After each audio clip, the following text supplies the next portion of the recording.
Hello boyos, it's Rich Boy J here back here with another video, and this is going to be another episode of Storytime. In this episode, I'm going to tell you about my favorite ever Lego find. Now let me set the scene for you, because this isn't one of those finds where it's like, oh, I found this super rare set for a cheap price or anything like that.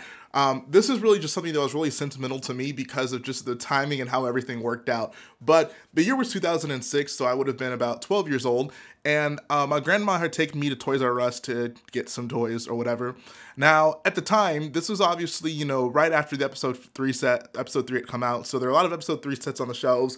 I think there are some original trilogy stuff as well, but, you know, I was just going into the toy store to look and see what they had. This was back in the day when I wasn't really actively looking at what new sets were going to be out, and I would just have to go to the toy store and see what new Lego sets could possibly be on the shelves.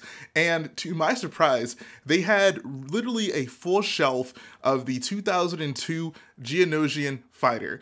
The reason this meant so much to me was because I got into Lego Star Wars in 2005, like really heavily, and I wasn't really able to get access to any of the episode 2 sets. This was before I had like a credit card or anything. I can buy stuff online, and buying things online just wasn't that common back then anyway. So it wasn't like I can just, you know, order all these old retired sets that I wanted. It was literally just, you know, hopefully I found it in stores, and if not, you know, that was pretty much it. So I was obviously very shocked when I saw all these Geonosian fighters on the shelves, and I was so excited because it would have been the first episode 2 set that I would have gotten, and episode 2 sets were so rare and so valuable to me at the time because, once again, this was around the episode 3 era, so all those sets had retired, and it really was a long time before we got any proper episode 2 sets. I know the Clone Wars came along not too long after that, but still there was a pretty big time gap between even that and the Clone Wars. So at that time, I was super excited. I remember picking it up off the shelves, and I think the set maybe retailed for about 20 bucks.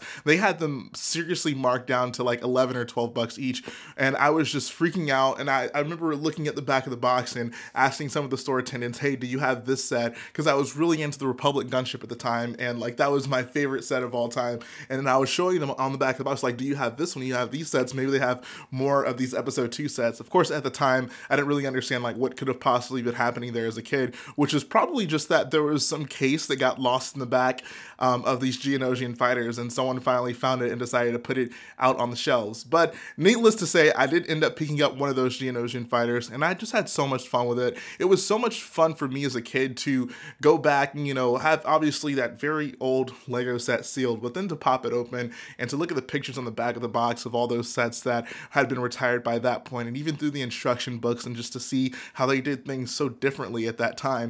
It was really an amazing experience for me.